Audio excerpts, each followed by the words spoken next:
In July, President Cush and I were in Europe, sailing along the Rhine River from Amsterdam in the Netherlands through Germany and France until we reached Switzerland. The first evening of our trip, the captain spoke to us, describing the river and how he was able to navigate the waters. Because of varying elevations along the Rhine, Captain Cosman explained that to control water levels and avoid flooding, safeguards had been put into place. These safeguards include dikes, canals, dams, pumping stations, and a series of locks.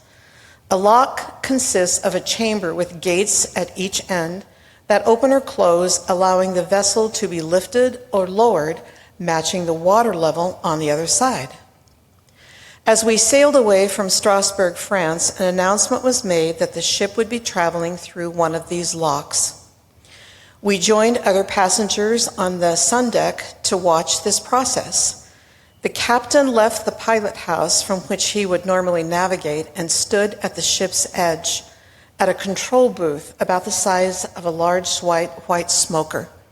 Captain Cosman steered the ship from there. We entered the lock, stopping close enough to its sidewall that the ship's bumper was directly against it. We literally could reach out and touch the wall of the lock. And in case you wondered, it was slimy and smelly. Another ship came alongside ours, traveling in the same direction. The captain of the other vessel steered his ship as close to the opposite wall as possible. We assumed that because there were two ships in the lock at one time, this was the reason the captains had steered their respective vessels so close to the opposite walls. But Captain Cosman explained that even if his ship was the only one in the lock, he would do the same thing. If the ship instead was in the middle of the water in the lock, he would lose the ability to control the drift of the ship as the water level changed. Being nestled as close to the wall as possible allowed the captain the ability to control the ship. We watched as the gate closed behind us and the lock began to fill with water. It came from every direction, swirling around the ship, and quickly raised the water level by 50 feet. We could see and feel this large ship rising as the water grew higher, and yet we were steady, sitting tightly against the wall of the lock. Once the ship was level with the river on the other side, the gate in front of us lowered, and we sailed away. I found the entire process very interesting, and as I have had time since our return to look at pictures and remember the experience, and do some research on the lock system on the Rhine, I have thought about my spiritual safety and my relationship with Jesus Christ. My desire is to have him near me, to study me, to comfort, teach, and protect me. And I know that that is your desire as well, and I know that because you are here today. So how do we draw him near to us so that we are nestled tightly against the safety of his love? Physically, from my experience on the Rhine, the answer would be stay firmly against the wall, do not drift. Spiritually, the Lord gives us insight in the 87th section of the Doctrine and Covenants. Stand ye in holy places and be not moved. This is a simple statement, yet true and powerful.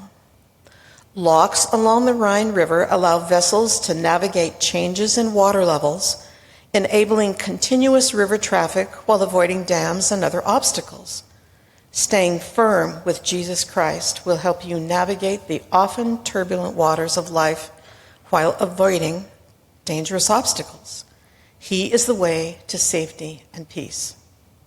Now imagine we were together in a classroom discussing how we could draw closer and stay with Christ. We could begin our discussion with a scripture. In the Book of Mormon, we read Nephi's words as he was teaching the doctrine of Christ. The voice of the Son came unto me, saying, Follow me, and do the things which ye have seen me do. I would then ask you to tell me the things that you have learned that help you live this scripture. I know you would have wonderful suggestions and strategies about what helps you draw Jesus Christ into your life. Some of the things you might mention could be scriptures, prayers, attending church, keeping covenants, temple attendance, staying on the covenant path.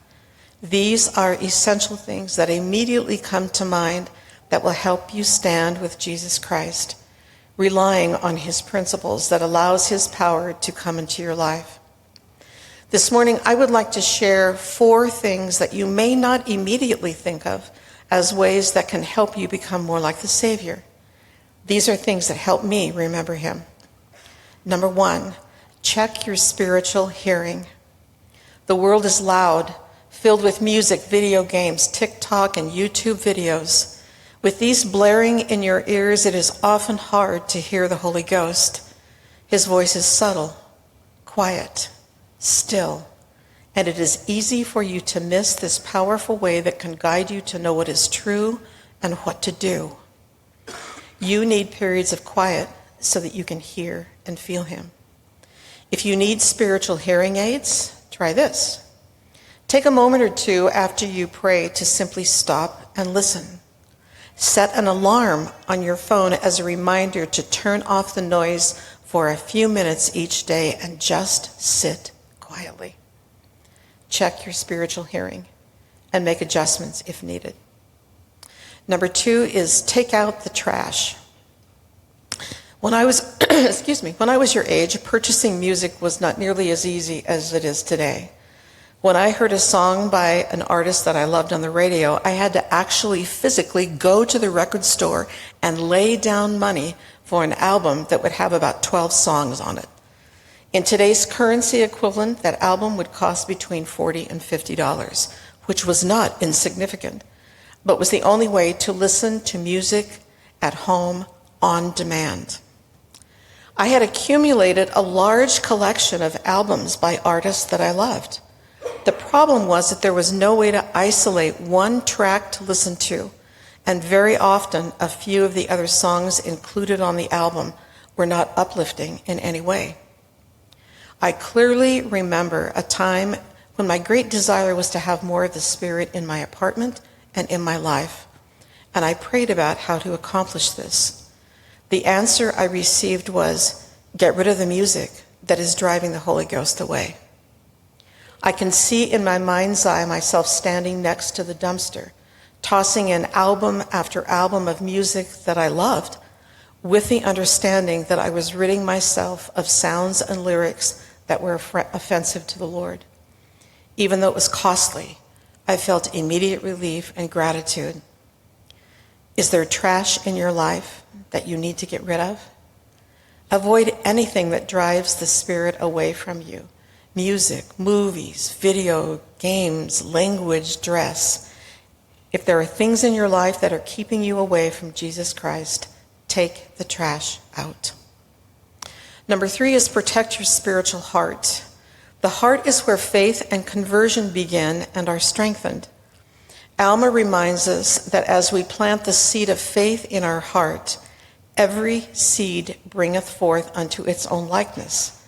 That means that whatever you let into your heart, good or bad, will grow into something better or worse. Be careful what things you allow to take root there. Elder David A. Bednar taught, the heart is the spiritual receptacle into which the Holy Ghost pours feelings of comfort, assurance, and peace. Hence, we are admonished to make our hearts pure and to guard them diligently. Make your heart a place where the Spirit can be, where the seed of faith is nourished and can grow. And number 4, serve someone every day. I'm not talking about hours-long service projects, although they are wonderful. I'm speaking of quiet, constant, daily kindness that you show to those around you.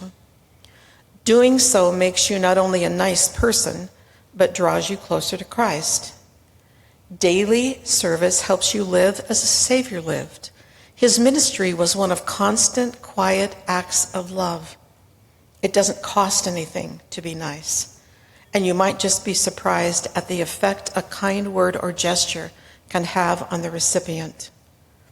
President Thomas S. Monson taught, the needs of others are ever present, And each of us can do something to help someone. By serving daily, you walk in Christ's footsteps and invite his Spirit into your life. Look around. Opportunities are everywhere. If you are experiencing some spiritual drift in your life, check your spiritual hearing. Take out the trash in your life. Protect your spiritual heart. Serve someone every day. In other words, follow the example of Jesus Christ and do the things which you have seen him do. That is a simple formula that will yield great blessings. The execution of that formula on a consistent daily basis is the more difficult part. Remember that the Lord does not expect perfection, but he does expect our commitment and effort. Elder Dale G. Renlund reminds us, God cares a lot more about who you are and who we are becoming than about who we once were. He cares that we keep on trying. The locks on the Rhine River provide a safe way for ships of all sizes to navigate safely. They provide a chamber where a ship can be nestled safely against a wall so that it does not sway or drift.